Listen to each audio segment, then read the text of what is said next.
Ben écoutez, je suis à Malines, donc j'ai été arrêté le 13 juin 44 avec ma famille sous dénonciation. On a été amené donc à Malines, qui est le centre de rassemblement avant la déportation. Mais comme le débarquement en Normandie a eu lieu le 6 juin, il y avait toute une des organisations de l'armée allemande, des nazis qui voulaient. Donc je veux dire que nous sommes restés 6 semaines à attendre. On ne pensait plus du tout être déportés. Et le 26 juin, c'est mon anniversaire. Moi, je connaissais une jeune fille, enfin, un groupe de copains, tous très bons catholiques d'ailleurs, parce qu'ils étaient en pension, etc. Mais moi, ils me connaissaient que sous un faux nom, parce que j'étais caché depuis 2 ans.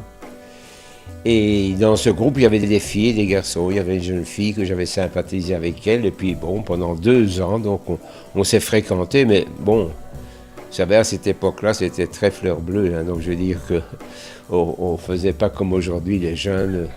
Donc, je veux dire que on s'aimait bien. Et puis, un jour, j'ai disparu. Et elle ne savait plus parce qu'on se voyait que le dimanche. Et puis alors elle a appris, elle savait plus ou moins, j'habitais, mais jamais je l'avais invitée chez moi, ne fût-ce que par sécurité. Et le 26 juin, je suis dans la caserne à Malines. Et puis mon père est appelé au bureau, il revient avec un petit colis en me disant c'est pour moi. Je regarde et effectivement c'est de mon amie Nelly. Elle pensait pouvoir me rencontrer et me remettre ce petit colis. Il y avait des fruits, un cake, etc. Ça avait déjà été ouvert, le colis. Mais au fond de la boîte, il y avait une petite photo d'elle. Et pour moi, c'était extraordinaire de savoir qu'à l'extérieur de cette prison, quelqu'un pensait à moi. Et puis cette petite photo, donc, je l'ai gardée. Et puis nous avons été mis dans les wagons le 31 juillet 44. Et puis, on a été déportés.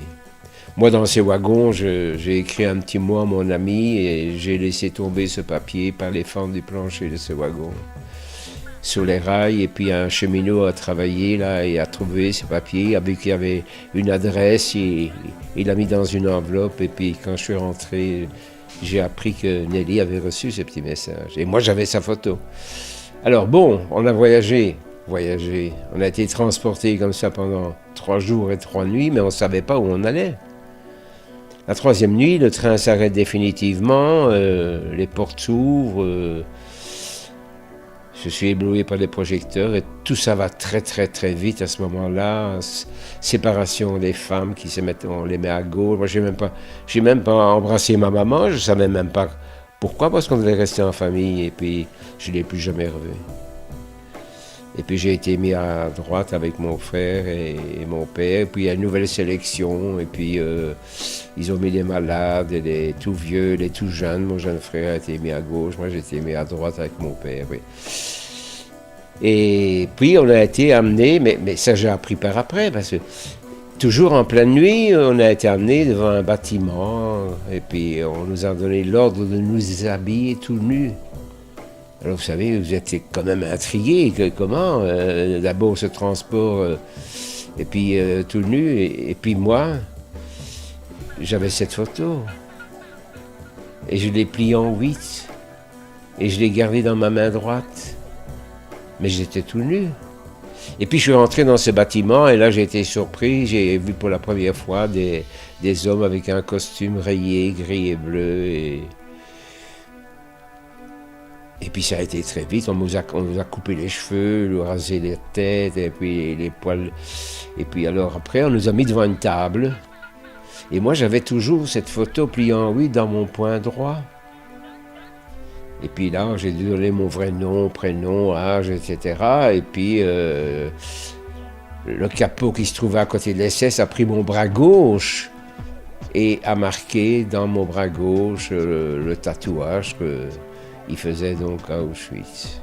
Moi, j'ai été marqué B3635. Mais j'avais toujours cette photo dans la main droite. Mais j'étais tout nu. Et heureusement qu'ils n'ont pas pris ma main droite pour me tatouer.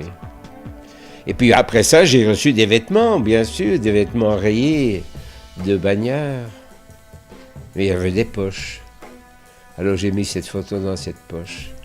Et puis tout le long, par après la marche de la mort, Grosse Rosen, puis après Dachau, et puis alors Commando à Dachau, etc.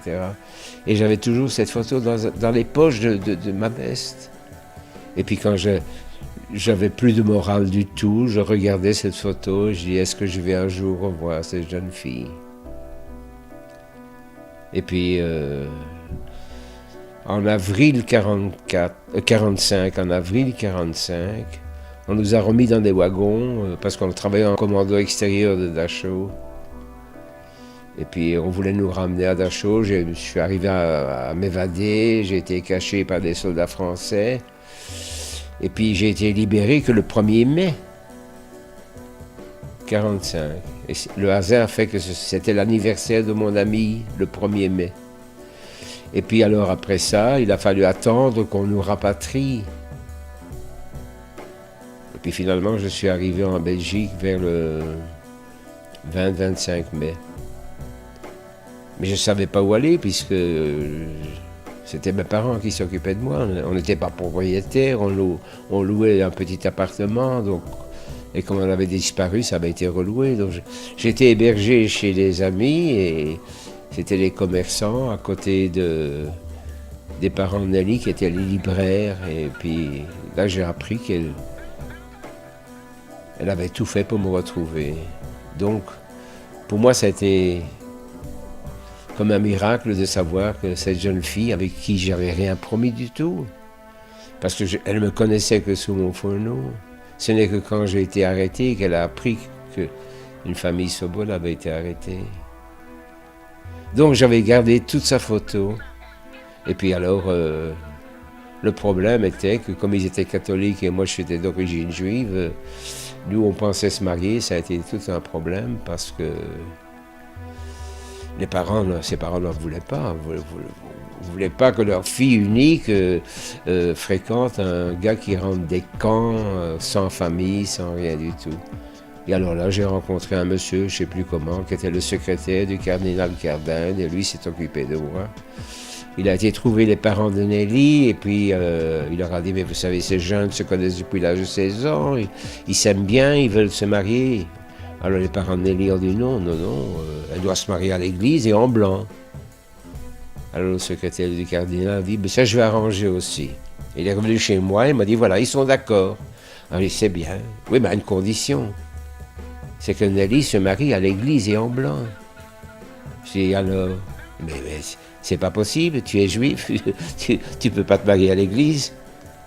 Je dis, mais alors qu'est-ce qu'il faut faire? Il dit, ben écoute, voilà, il dit, je connais une église où il y a un prêtre qui fait les baptêmes d'adultes. Si tu es d'accord, ben, il va te baptiser et comme ça, tu deviendras chrétien et tu pourras te marier à l'église. Et ben, par amour pour Nelly, je me suis fait chrétien et j'ai pu me marier à l'église quand on avait 21 ans, en 47. En 49, j'ai eu mon fils, en 51, j'ai eu ma fille, et puis voilà, ils ont fait des petits bébés aussi. Et on a vécu pendant 65 ans une famille vraiment heureuse. Et ce n'est que l'année passée que Nelly m'a quitté.